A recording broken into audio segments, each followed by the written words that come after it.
The morning sun cast long shadows across the cobblestones of Windsor Castle as Sarah Mitchell adjusted her camera strap and checked her tourist map one final time. She had been planning this trip to England for months, saving every penny from her job at the local library back in Ohio. At 28, she finally felt ready to explore the world beyond her small hometown, and the royal palaces of Britain topped her list of must-see destinations. Sarah joined the growing crowd of tourists gathering near the main entrance, her excitement barely contained as she spotted the famous red-coated guards standing motionless at their posts. She had seen them countless times in movies and documentaries, but witnessing their stoic discipline in person felt surreal. The guard closest to her appeared to be in his early 30s, with sharp features and an unwavering gaze that seemed to look through everyone around him. Among the crowd, a boisterous group of college students from Australia had already begun their attempts to make the guards react. They made funny faces, told jokes loudly, and even tried doing silly dances right in front of the stoic sentries. Their leader, a tall blonde named Jake Morrison, seemed particularly determined to get some kind of response. He had been bragging to his friends all morning about his previous success in making guards at other tourist attractions break character. "Watch this," Jake announced to his group of 6 friends, pulling out his phone to record. "I've got something that will definitely work. It's all about timing and creativity." His friends gathered around him, smartphones ready, as tourists from various countries began to take notice of the brewing entertainment. Sarah found herself drawn into the excitement, despite her usually reserved nature. The other tourists around her included a family from Japan taking careful photographs, an elderly British couple who seemed mildly disapproving of the students' antics, and several other solo travelers like herself, who were clearly enjoying the impromptu show. The guard they were all focused on, Lance Corporal David Thompson of the Coldstream Guards, had been stationed at Windsor Castle for 3 years. He had seen every possible attempt to make him break protocol, from tourists making ridiculous faces to children trying to climb on him. Today felt no different from any other busy Saturday morning, with crowds of visitors eager to see the famous British pageantry.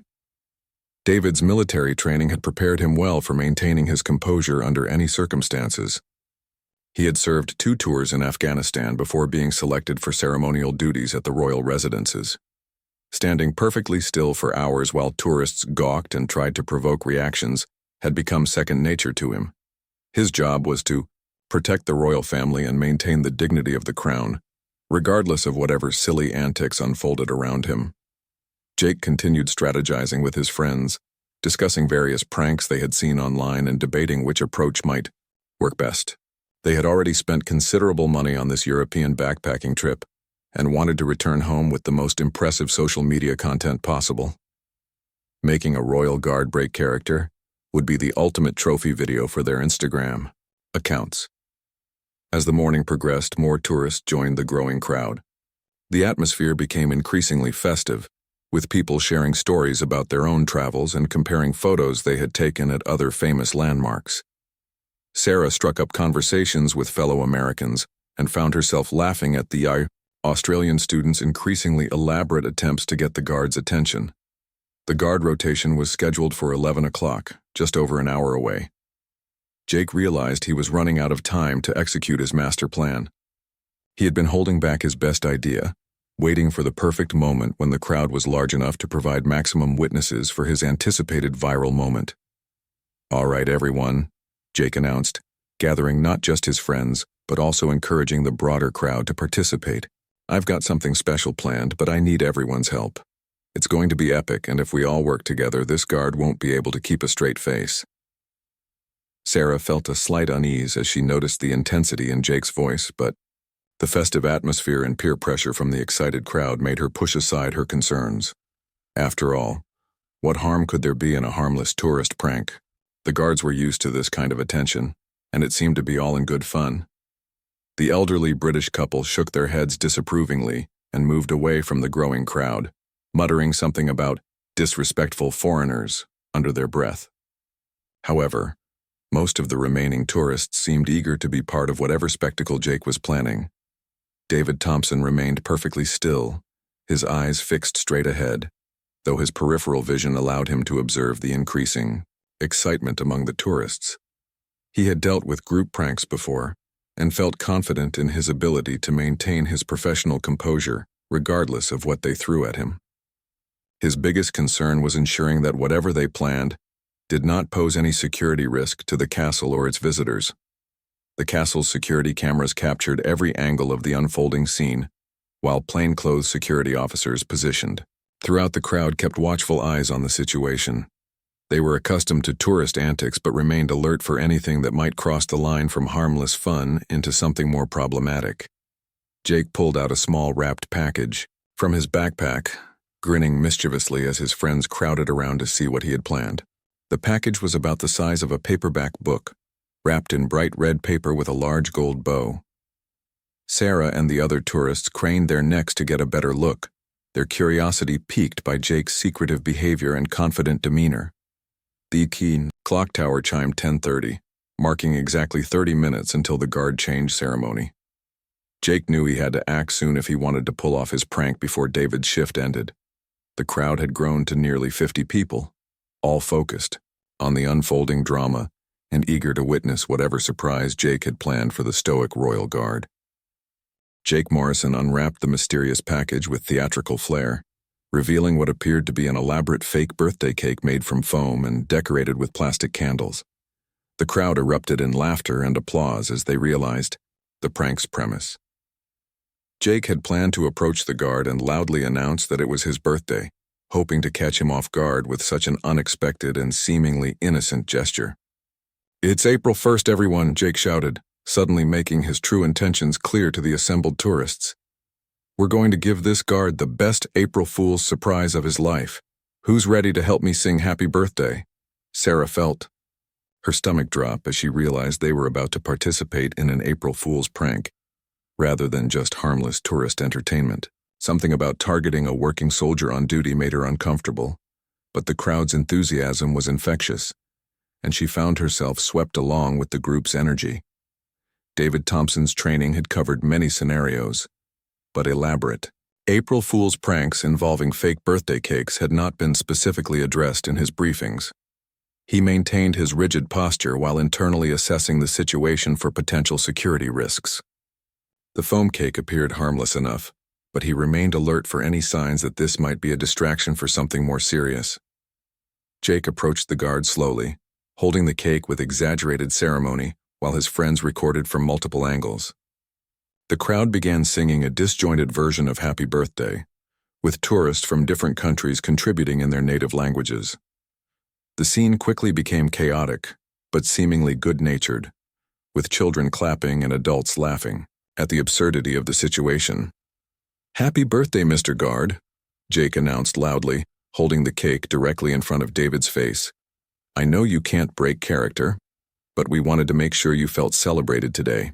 This is from all of us tourists who appreciate your dedication." The crowd cheered and applauded, phones capturing every second of the interaction. Sarah found herself smiling despite her earlier reservations, as the prank seemed genuinely sweet-spirited rather than mean-spirited. Even some of the castle staff members watching from nearby doorways appeared to be suppressing smiles at the elaborate gesture. David Thompson felt a moment of genuine appreciation for the tourist creativity and apparent goodwill. While he could not respond or acknowledge their gesture in any way, he had to admit internally that this was one of the more thoughtful pranks he had encountered during his ceremonial duties. The fake cake was clearly meant to be funny rather than disruptive, and the crowd's energy felt celebratory rather than mocking. However, what none of the tourists realized was that April Fool's Day held particular significance at Windsor Castle. 3 years earlier, a security breach had occurred when pranksters had used April 1st as cover for a more serious infiltration attempt. Since then, any organized pranks or unusual group activities on April Fool's Day triggered heightened security protocols, regardless of how innocent they appeared on the surface. In the castle's security command center, operators watching the live feeds had already begun implementing enhanced screening procedures. While the birthday cake prank appeared harmless, the combination of the date, the organized nature of the group activity, and the increasing crowd size had triggered automatic security responses that the tourists remained completely unaware of. Jake decided to escalate his prank by producing a second surprise from his backpack, a collection of party hats and streamers. He began distributing them to willing tourists, transforming the gathered crowd into an impromptu birthday party celebration right in front of the stoic guard. The scene became increasingly surreal as dignified tourists found themselves wearing silly party hats and waving colorful streamers in front of one of Britain's most formal military installations. Sarah accepted a bright yellow party hat, but hesitated before putting it on. Something about the situation was beginning to feel less funny and more potentially problematic. She noticed that some castle staff members had appeared at various positions around the courtyard, though they maintained professional smiles and did not appear to be intervening in the festivities. The Japanese family that had been taking photographs earlier joined the celebration enthusiastically, with their 2 young children delighting in the unexpected party atmosphere. Other tourists began sharing snacks and drinks they had brought for their castle tour, turning the prank into an actual impromptu celebration that began to take on a life of its own. David Thompson remained perfectly motionless throughout the escalating festivities, though his peripheral vision allowed him to observe the growing complexity of the situation. His military instincts told him that something about the scenario was shifting from harmless tourist entertainment towards something that might require official attention, though he could not identify any specific threats or violations of protocol. Jake, emboldened by the positive response from both the crowd and the apparent tolerance from castle staff, decided to attempt his final surprise. He produced a small wireless speaker from his backpack and began playing birthday party music, encouraging the crowd to dance around the motionless guard. The festive atmosphere reached new heights as tourists from around the world found themselves united in an unexpected celebration. The music and dancing attracted additional tourists who had been exploring other areas of the castle grounds. Word began spreading through social media as people posted videos and photos of the unusual scene, with hashtags like Nanar Guard Birthday Prank and April Fool's Windsor beginning to trend on various platforms. Sarah noticed plainclothes security officers positioning themselves more visibly throughout the crowd, though they continued to maintain friendly expressions and did not attempt to stop the ongoing celebration. Their presence made her increasingly nervous about what had started as simple tourist entertainment. As the clock approached 10:45, just 15 minutes before the scheduled guard change, Jake prepared to unveil his final surprise. He had been saving the most elaborate element of his prank for the climactic moment, unaware that his timing was about to coincide with a series of security protocols that would transform their innocent April Fool's celebration into something far more serious and potentially dangerous for everyone involved. Jake's final surprise was a large banner that he and his friends began unfurling behind the crowd. The banner read, "Happy birthday to the best guard in the world," in bright rainbow letters, decorated with cartoon crowns and British flags. The EOS crowd erupted in cheers and applause as they realized the elaborate lengths Jake had gone to for his April Fool's prank. However, as the banner was fully displayed, something went wrong with the wireless speaker Jake had been using. Instead of playing festive birthday music, it began emitting a series of sharp, intermittent beeping sounds that resembled an alarm or warning signal. Jake frantically tried to adjust the device, but the beeping continued and actually grew louder, creating an unexpected sense of urgency in what had been a light-hearted celebration. Sarah noticed immediate changes in the behavior of the castle staff members positioned around the courtyard. Their relaxed smiles disappeared and several began speaking quietly into radio devices while maintaining their positions. The shift in atmosphere was subtle, but unmistakable to anyone paying attention, though most of the tourists remained focused on the ongoing prank festivities. David Thompson felt his training kick in as the beeping sounds continued. While the source appeared to be a malfunctioning tourist device, his security protocols required him to treat any unexpected alarm-like sounds as potentially serious until proven otherwise. He remained motionless, but elevated his internal alert status, preparing for possible emergency procedures while continuing to observe the crowd through his peripheral vision. The beeping sounds began to attract attention from tourists throughout the castle grounds, not just those participating in the birthday prank. People started looking around nervously, Trying to identify the source of what sounded like an electronic alarm, some began asking if there was an emergency, while others wondered if the sounds were part of some official castle procedure they were unaware of. Jake became increasingly frustrated with his malfunctioning speaker, shaking it and pressing various buttons in an attempt to stop the alarming sounds. His friends tried to help troubleshoot the device, but their efforts only seemed to make the beeping more erratic and louder. What had been meant as the triumphant finale to their elaborate prank was turning into an embarrassing technical failure.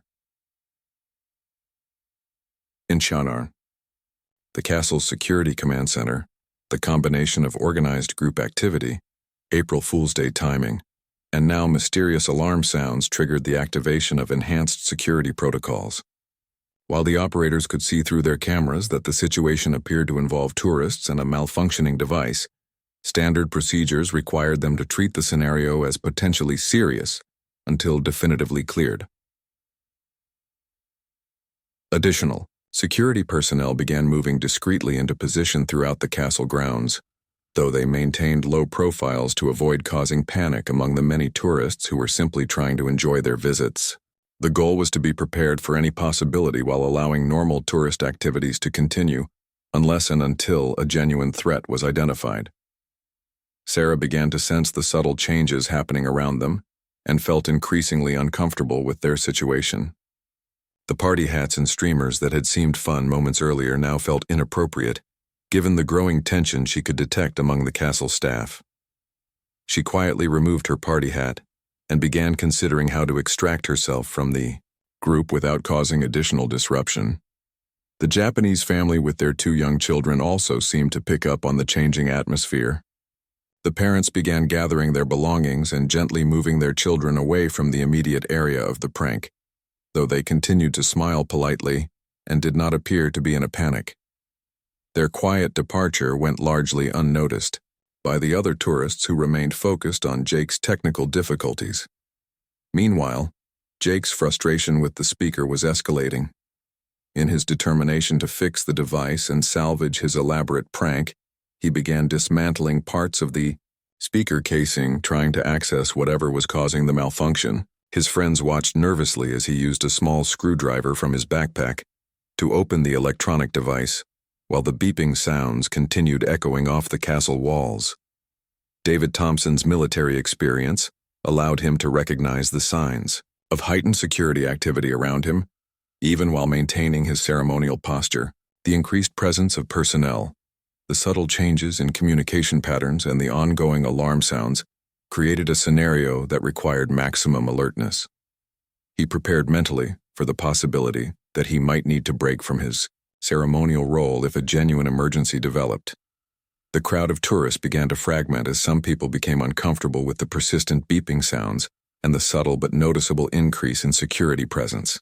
However, others remained fascinated by the unfolding drama and continued recording videos, seeing the unexpected developments as adding excitement to their castle visit.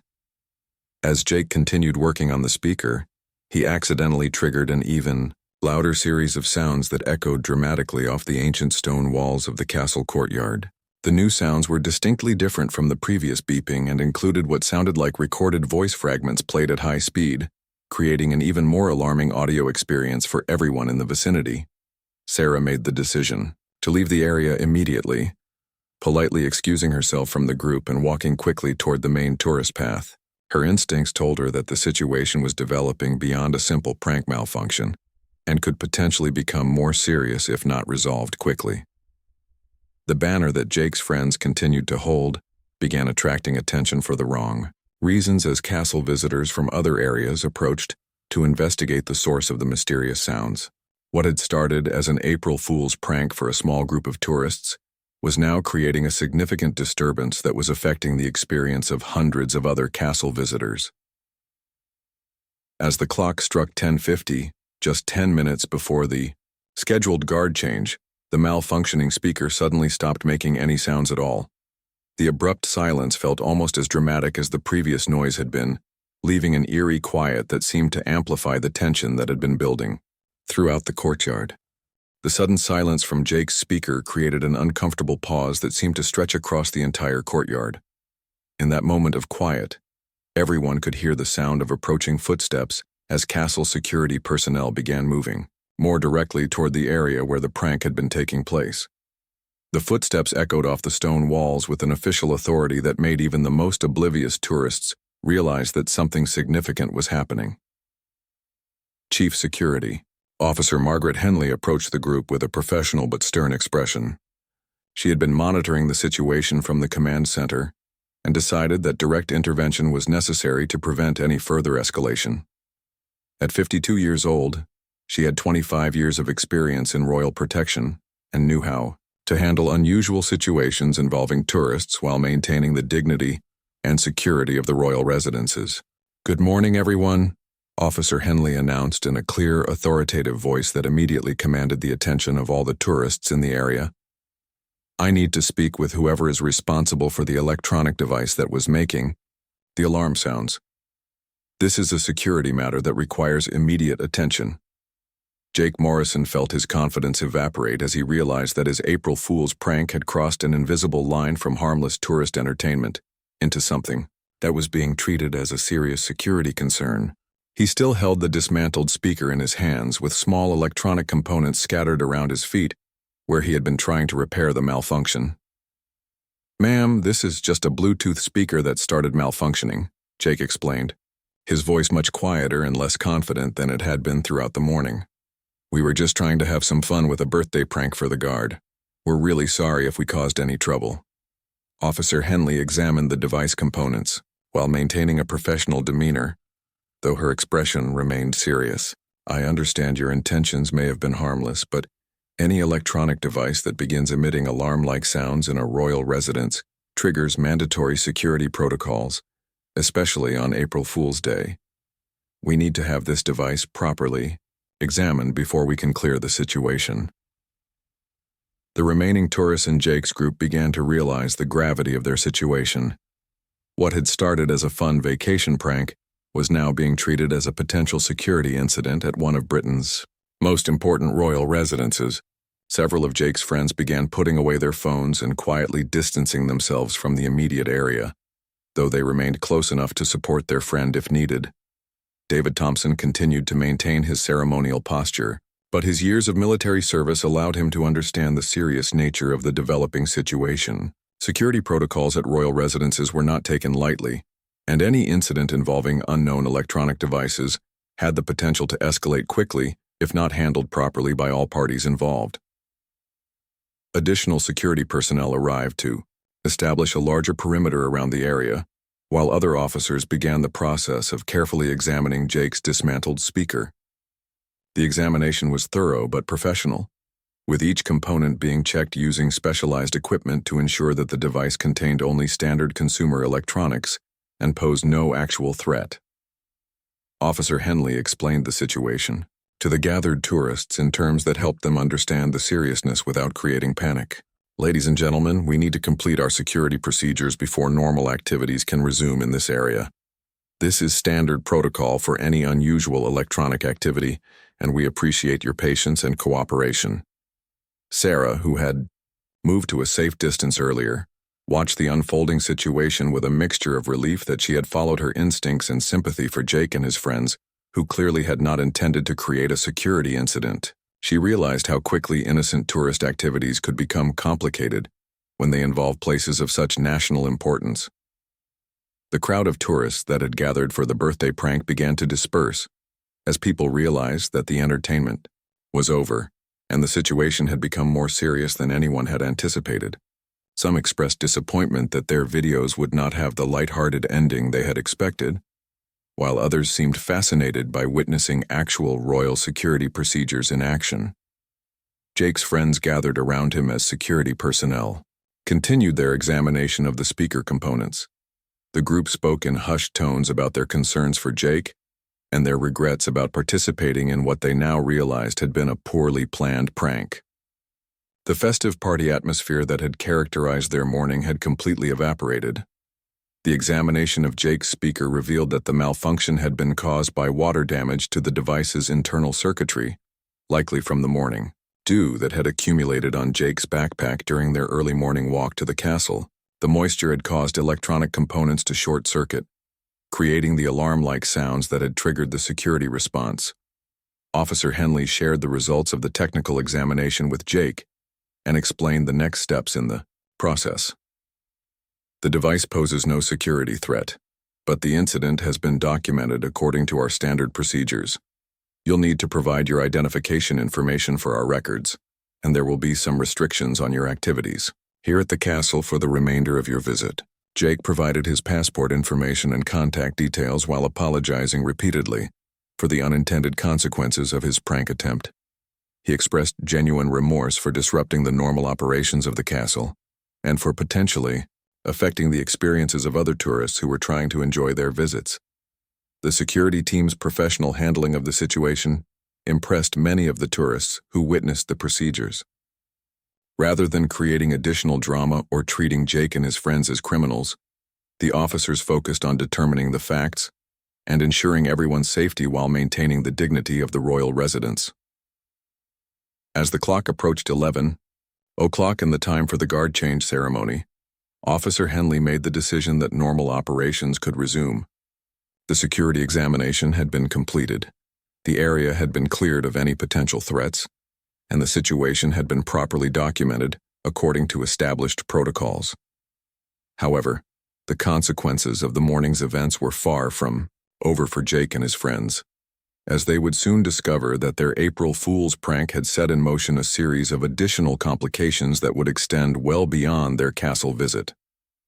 The guard change ceremony proceeded normally at 11 o'clock, with David Thompson being relieved by his replacement according to the ancient protocols that governed royal ceremonial duties. However, the morning's events had created ripple effects that extended far beyond the immediate security response, as Jake Morrison and his friends were about to discover when they attempted to continue their tourist activities. Within an hour of the incident, social media posts featuring videos and photos of the birthday prank gone wrong began spreading rapidly across various platforms. The hashtag #Windsor Security Prank started trending internationally, with millions of views on videos that showed the elaborate setup, the malfunctioning speaker, and the arrival of castle security personnel. The story took on a life of its own, as people shared, commented, and speculated about what had really happened. Jake and his friends found themselves effectively banned from entering any other royal residences during their remaining time in Britain. The incident had been logged into the centralized security database shared among all royal properties, which meant that their names would trigger additional screening procedures at Buckingham Palace, Holyrood House, and other official locations they had planned to visit during their European backpacking trip. Sarah Mitchell, who had escaped the immediate consequences by leaving the area early, found herself dealing with unexpected complications of her own. She had been tagged in several social media posts by other tourists who had captured her wearing the party hat during the early stages of the prank. Her employer back in Ohio, the conservative small-town library where she worked, began receiving calls from concerned community members who had seen her participation in what news reports were describing as a security incident at a royal residence. The videos went viral primarily because of the dramatic contrast between the lighthearted birthday party atmosphere and the serious security response that followed. News outlets began picking up the story with headlines ranging from "American tourists cause security scare at Windsor Castle" to "April Fool's prank triggers royal protection response." The coverage varied dramatically depending on the political leanings and sensationalism tendencies of different media organizations. David Thompson, despite his professional handling of the situation, found himself thrust into an unwelcome spotlight when his image appeared in numerous social media posts and news articles. Royal protection officials were not typically supposed to become recognizable public figures, and the widespread distribution of his photograph created potential security concerns for his future assignments and personal safety. Jake Morrison's university back in Australia began receiving negative publicity, as news reports identified him as a student at the institution. The university's public relations department found themselves having to issue statements distancing the school from Jake's actions, while emphasizing that the incident did not reflect the values or conduct they expected from their students studying abroad. The Australian embassy in London received inquiries from British authorities about the incident, leading to a formal diplomatic communication that documented the event for future reference. While no serious consequences resulted from this diplomatic attention, Jake's actions had created an official record that could potentially affect future visa applications or international travel opportunities for him and his fellow students. Officer Margaret Henley found herself dealing with media requests and official inquiries about the incident throughout the following days. The castle's communications department worked to control the narrative and emphasized that proper security procedures had been followed, while no actual threat had been identified. However, the widespread social media coverage had created public interest that was difficult to manage. Sarah's situation became increasingly complicated when her local newspaper back in Ohio decided to run a feature story about their town's librarian being involved in an international incident at a British royal castle. The story was intended to be lighthearted and celebrate Sarah's adventurous spirit, but it brought unwanted attention to her personal life and raised questions about her judgment from some members of her conservative community. The Japanese family that had participated in the early stages of the celebration found their vacation photos and videos being shared online without their permission, as other tourists had captured them in the background of various posts about the incident. The parents were concerned about their children's images being distributed globally and began the complicated process of trying to request removal of their likenesses from various social media platforms.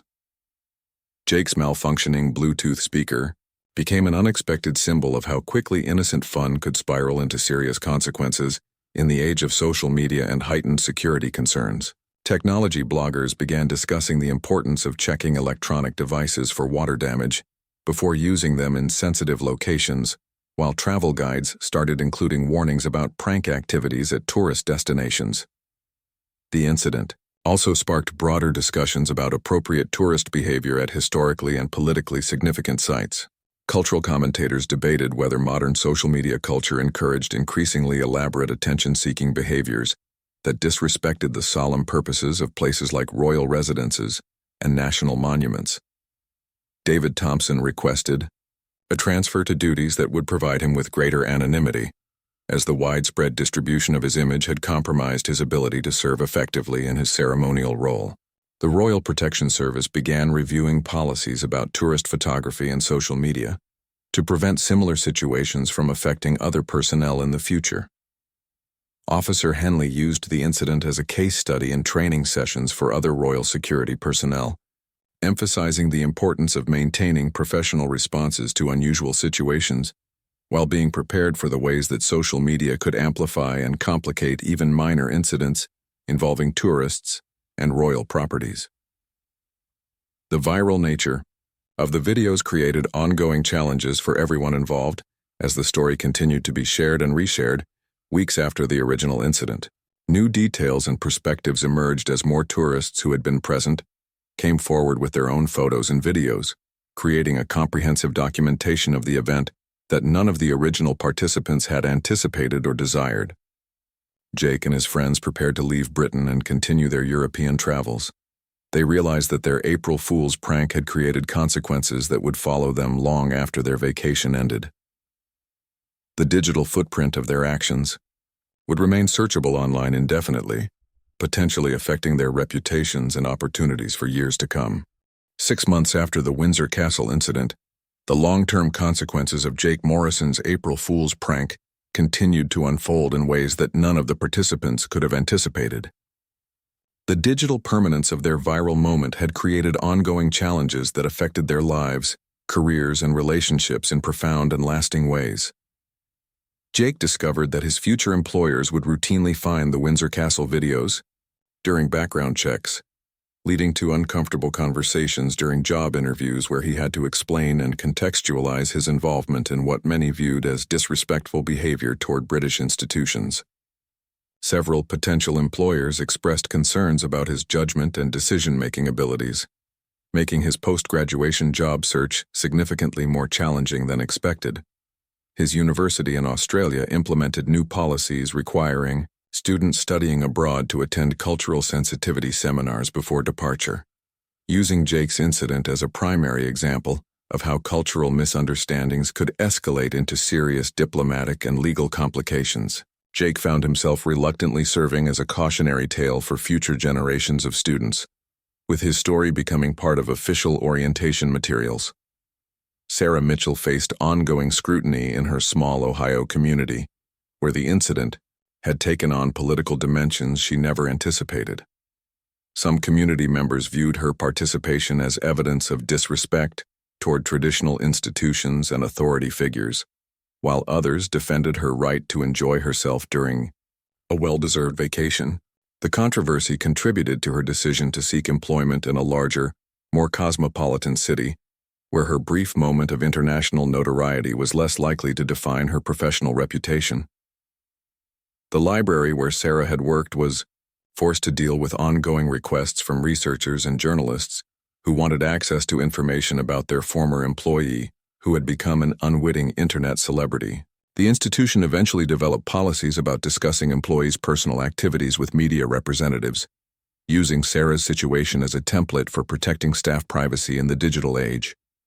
David Thompson's transfer to less visible duties within the Royal Protection Service ultimately led to a promotion and specialization in behind-the-scenes security coordination.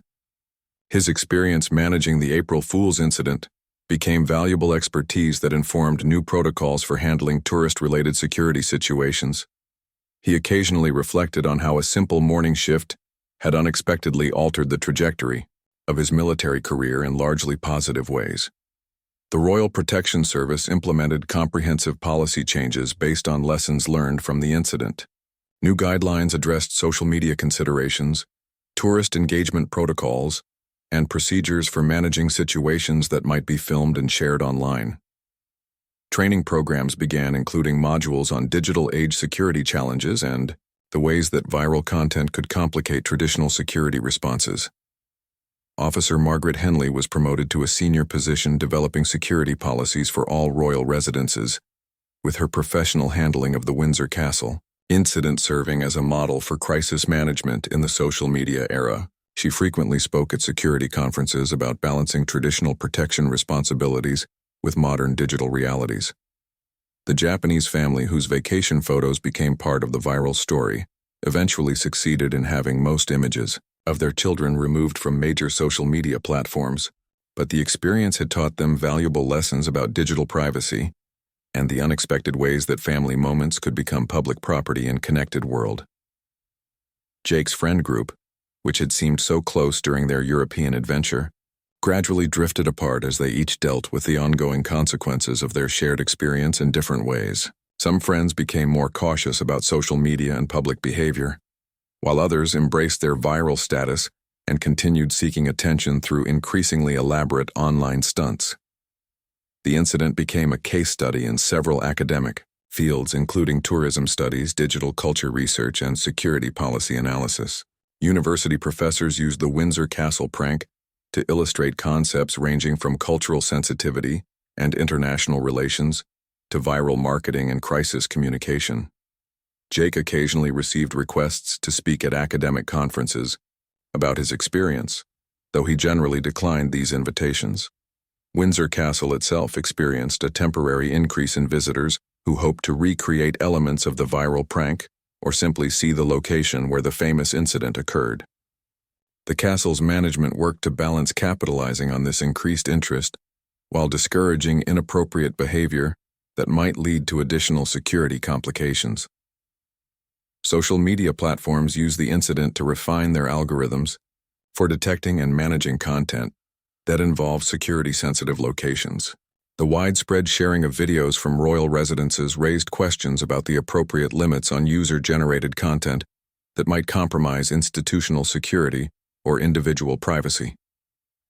Travel insurance companies began examining whether coverage should extend to situations where policyholders' behavior at tourist destinations created legal or diplomatic complications. Jake's experience became a reference point for discussions about personal responsibility versus institutional support for travelers who found themselves in unexpected difficulties abroad. The viral nature of the story contributed to broader conversations about American tourist behavior abroad and the responsibilities that came with representing one's country while traveling. Cultural exchange organizations used the incident to develop more comprehensive preparation programs for students and tourists, planning international experiences. As the first anniversary of the incident approached, Jake Morrison reflected on how a single moment of poor judgment had created a permanent digital record that would likely follow him throughout his life. He had learned valuable lessons about cultural sensitivity, personal responsibility, and the unforgiving nature of internet fame, though the cost of this education had been much higher than he ever anticipated. The story of the Windsor Castle. April Fool's prank ultimately became more than just a cautionary tale about tourist behavior. It illustrated the complex ways that digital technology, social media culture, and traditional institutions intersected in the modern world, creating consequences that extended far beyond the original participants' intentions or expectations. Years later, when Jake finally secured a stable job with an employer who looked beyond his viral past, he established a scholarship fund at his former university to support students studying abroad. The scholarship came with mandatory attendance at cultural awareness programs, ensuring that future travelers would be better prepared to navigate the complexities of international tourism in the digital age. Sarah Mitchell eventually wrote a book about her experience titled Accidentally Famous: A Librarian's Guide to Viral Mistakes and Digital Redemption. The book became a modest success and helped her establish a new career as a speaker and consultant, helping individuals and organizations manage unexpected publicity and digital reputation challenges.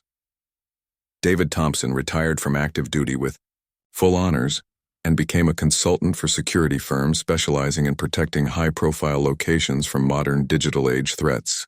His expertise in managing situations that could become viral sensations made him valuable to organizations ranging from museums and government buildings to entertainment venues and corporate headquarters. The Windsor Castle incident became a permanent part of internet history, archived and cataloged by digital historians as an example of how quickly innocent activities could spiral into international incidents in the connected world. The story continued to be shared and referenced, serving as both entertainment and education for new generations of travelers and social media users. Most importantly, the incident led to positive changes in how tourist destinations worldwide approached visitor education and cultural sensitivity training.